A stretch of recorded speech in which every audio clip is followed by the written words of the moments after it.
clear. No altitude over there.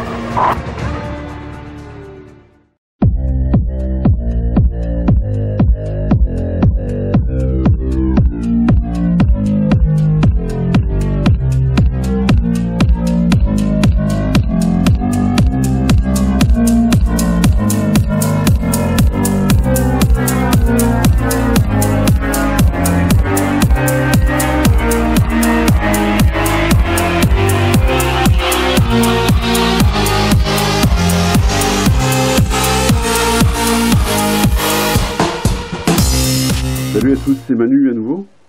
Aujourd'hui on va parler du kit de conversion Exotech F1R2. Donc c'est la deuxième version du kit de conversion F1 disponible chez Exotech, la marque américaine. Alors pour ce kit on fera deux essais, puisque là j'ai fait un essai en 200 mm.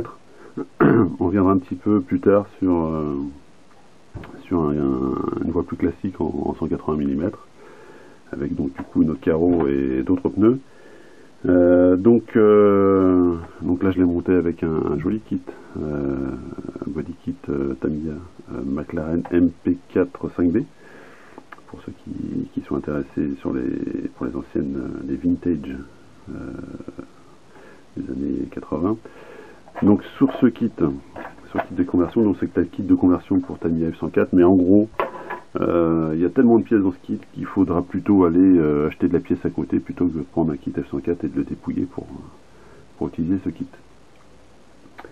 Donc on trouvera dans le kit présent donc l'intégralité du châssis, le pod, les supports, le support d'amortisseur, le support moteur de deux côtés, le support, non je crois pas qu'il y ait d'ailleurs celui-là, le support, non il n'y est pas, le support de salle on n'y est pas, les supports de cerveau réglables pour la Karmann, on viendra dessus, les colonnettes, la petite platine supérieure. Donc ce qu'il faudra rajouter en gros c'est le train avant, toute l'électronique bien sûr, sauf cerveau, l'amortisseur central, et donc la transmission, c'est-à-dire l'axe, le diff et le support côté roue gauche, et bien sûr la carrosserie et les ailerons.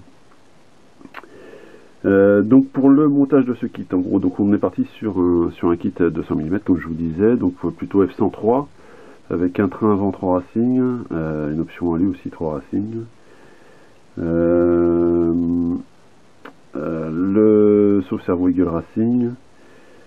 On a donc des pneus avant et arrière Pichimitsu, donc c'est du 545 je crois, hein, de tête, je peux me tromper. Un amortisseur central 3 Racing aussi pour F104. Et derrière, donc c'est pareil, c'est un différentiel 3 Racing, couronne en 48 dp. Et de l'autre côté, donc c'est un support Tamiya avec lest, je sais pas, on ne voit pas bien. Donc il y a un petit lest ici pour équilibrer les masses, et un axe en carbone de 6 mm classique. Donc l'électronique qu'on a mis dessus, un Speed Passion Raventon S à l'avant, un moteur 21.5 de chez Eagle Racing, donc tout en dents de solde. Et on va revenir un petit peu sur les points forts de châssis au niveau des réglages, en partant de l'avant en allant vers l'arrière. Alors, sur le train avant, ce qui est pas mal, c'est en fait ce réglage d'Ackerman, ces deux colonnettes en fait qui supportent le cerveau. Donc sur un cerveau low profile, bien sûr, permettent en fait d'avancer ou de reculer le cerveau en desserrant par en dessous une vis qui sont sur des petits rails comme ça. Alors j'ai mis une protection sous le châssis, donc ne vous étonnez pas, mais normalement c'est du carbone. On voit bien, c'est la même chose qu'ici. Moi j'ai mis une protection pour éviter bien sûr les rayures. Donc le réglage de la Karmann, qui permet d'avoir plus ou moins d'angle sur la roue intérieure quand on braque. Donc je reviens pas sur le train avant 3 Racing, parce que bon c'est du 3 Racing, on parle pas vraiment du kit Exotech. Mais sur ce réglage, on a un réglage de carrossage, réglage de chasse possible, ce qui est quand même pratique. Donc sur le kit Exotech, on a plusieurs positions possibles pour l'empattement. Donc on le voit ici avec 2 trous. Et de la même façon ici, en fait, on pourra avancer ou reculer le pod, ce qui nous permettra de faire avancer toute cette partie-là. Donc de faire avancer les colonnettes. Les colonnettes, elles sont plutôt bien vues, puisqu'on verra qu'on peut passer à l'intérieur des colonnettes le câblage. Donc c'est quand même assez pratique pour l'installation de l'électronique. 2 trous ici pour le réglage de l'amortisseur, suivant qu'on voudra un amortisseur long, plutôt Tamiya F104 V2, ou des amortisseurs associatifs par exemple, ou des amortisseurs plus courts, type celui que j'ai choisi, donc plutôt typé tourisme, donc un peu plus large. Dans le kit est fourni cette petite pièce en fait qui permettra de tourner, en fait, de faire le réglage du drop en fait du pod arrière. Donc on pourra régler la hauteur du drop ici. Donc sur les links on voit tout de suite sur la photo, mais ils sont vraiment en V. Alors, ce qui permet a priori de donner plus de stabilité au châssis sur les changements d'appui.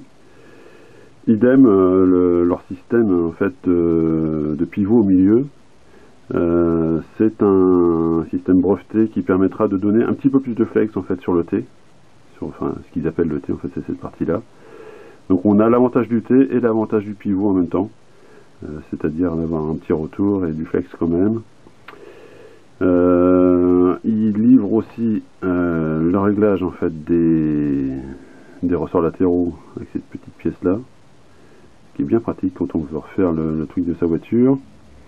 Et bon, pour moi la partie la plus intéressante de châssis, ce sont ces 2 amortisseurs latéraux. Alors ils sont très courts, mais ils ont l'avantage en fait de stabiliser énormément la voiture par rapport à un dumper unique, puisqu'ils agissent vraiment en fait l'un envers l'autre. Souvent le problème du dumper, c'est quand on a un petit peu plus de flex dans un sens que dans l'autre, suivant qu'on tire ou qu'on pousse dessus. L'avantage d'avoir les deux amortisseurs de chaque côté, c'est qu'on tire et on pousse des 2 côtés. Donc on se retrouve à avoir quelque chose de vraiment équitable quand on est à droite ou à gauche. Ensuite, le pod alu, on pourra noter la petite sérigraphie Exotech, très très jolie. Donc c'est un pod alu, comme je vous l'ai dit, qui est réglable, qui permet de régler l'emplattement et qui permet aussi le montage de moteurs, donc brushless ou broched, comme on voudra. Le réglage donc de la hauteur de caisse derrière se fait par des excentriques. Alors, il y aura une demi-lune qui viendra se mettre au-dessus, on le voit ici qui est attaché, qui est vissé, qui viendra se mettre au-dessus ou en dessous des excentriques suivant qu'on est avec des roues pour F103 qui sont moins hautes en diamètre, ou des roues qui pour F104 du coup on mettra en dessous, ce qui permettra de descendre la hauteur de caisse. Voilà ce qu'on peut dire pour le montage. Donc c'est un kit qui est de tête, qui est livré autour des $160 je crois, $170, $150, quelque chose comme ça. Il faut compter à peu près je sais pas, 50-60 € de pièces en plus, donc ça nous fait un kit complet qui tourne autour des $200. Et vu la qualité quand même, la qualité de finition, on est quand même dans le haut du panier. Donc pour ce prix là, je trouve que c'est vraiment un super rapport qualité-prix. Au niveau des essais qu'on aura pu faire sur piste, donc moi j'ai essentiellement fait des essais en indoor, donc sur piste moquette, avec des mousses et des gommes. Donc je vous laisse voir les vidéos, un petit peu de ce que ça peut donner.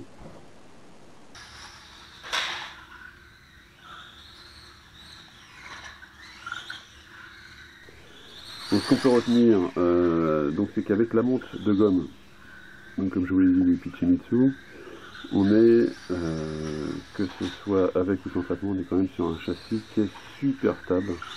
Alors c'est beaucoup lié bien sûr à la largeur de voie, puisqu'on est en 200 mm, mais aussi à je pense à ces amortisseurs latéraux qui marchent vraiment super bien. Et aussi à la position en V des lignes. Donc L'avantage donc c'est qu'on pourra passer quand même pas mal de puissance au sol. Du coup, ça donne quand même un train avant qui est un petit peu sous vireur, mais on pourra régler ça avec un petit peu de travail sur l'amortissement, en mettant les ressorts un petit peu plus devant, par exemple. Mais on arrive vraiment à quelque chose de très performant. Alors, on reverra un petit peu quand on aura passé en 180 mm si on a toujours cette impression de stabilité, puisque du coup la voie étant moins large, on aura quelque chose de plus agressif dans les changements d'appui. Et donc il faudra aussi peut-être les pousser. On a aussi fait des tests en mousse. Donc avec le 200 mm c'est diabolique, ça marche. On est quasiment aussi vite que des pancars avec un 21.5 ou alors que les pancars sont en 17.5. On est à une demi-seconde à peu près d'écart.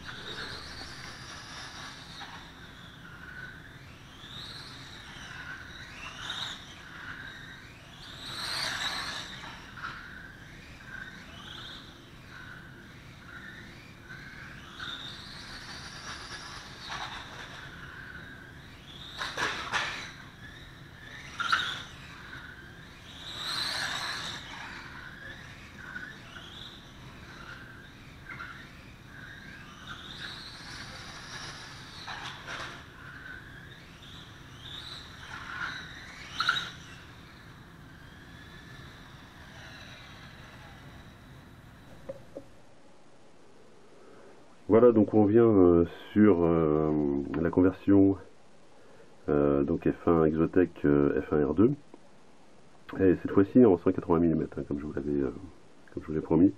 Donc les essais qu'on a pu faire en indoor, avec donc une nouvelle carrosserie, puisque la carrosserie McLaren MP4 5B était plutôt destinée à un châssis F103. Alors on utilise aussi une carrosserie F103 cette fois-ci, avec un MP4 13, toujours chez McLaren, mais ça lui va plutôt bien, de 180-190 mm, c'est pas mal. Donc alors avec cette conversion, on a passé le train avant avec un train avant de F104, et on aura utilisé une option assez intéressante chez Exotec, pardon. C'est ce petit train avant qui est réglable en carrossage, mais aussi en chasse, qui nous permettra d'affûter un petit peu nos réglages de train avant. À l'arrière, on garde le même principe, on va juste remonter en fait les excentriques un petit peu, puisque les roues arrière de F104 sont plus hautes que les roues de F103, et on arrive donc avec un châssis quasiment identique à celui du 200 mm, mais donc qui correspond plus aux standards stock qui se font actuellement, notamment par exemple en ETS, et ce qui se fera au Grand Prix de France en septembre, et donc toujours en 21.5. Alors on est passé donc sur du Pichimitsu 571-572 avant-arrière. Alors ce qu'on peut dire sur les essais pistes qu'on a pu faire donc sur moquette, c'est que contrairement au 200 mm qui était hyper stable, l'arrière du coup est un petit peu plus joueur. On perd un petit peu d'adhérence avec les mêmes réglages.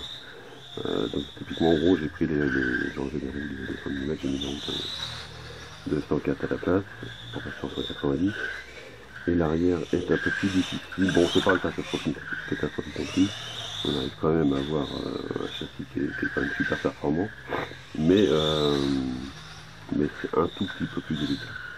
Ça manque un petit peu de stabilité, donc il faudra soit jouer au niveau du traitement, c'est-à-dire moins traiter l'avant et traiter un peu plus l'arrière, ou alors bien sûr jouer avec l'amortissement latéral, c'est-à-dire les ressorts là qui sont montés assez durs. J'avais essayé assez souple et finalement ça donne pas de bons résultats. Pareil pour le central, il faut assouplir un petit peu pour retrouver un petit peu d'arrière. Voilà ce qu'on pouvait dire. Au niveau chrono, on est quand même assez en dessous par rapport aux 200 mm. Mais c'est quand même, on arrive sur des chronos qui sont quand même plutôt intéressants. Alors j'ai pas pu développer énormément le setup parce qu'on n'a pas eu beaucoup de temps pour tester. Je suppose qu'on peut quand même améliorer. On le voit notamment tourner dans les formules UF1 américaines. Ce sont des châssis qui gagnent régulièrement les courses là-bas. Notamment les Winter Series, c'est ce châssis là qui a gagné les Winter Series UF1 l'année dernière, enfin la saison 2013-2014 hivernale. Donc c'est quand même un châssis qui a un gros potentiel, et puis comme je vous le disais, qui permet pas mal de réglages.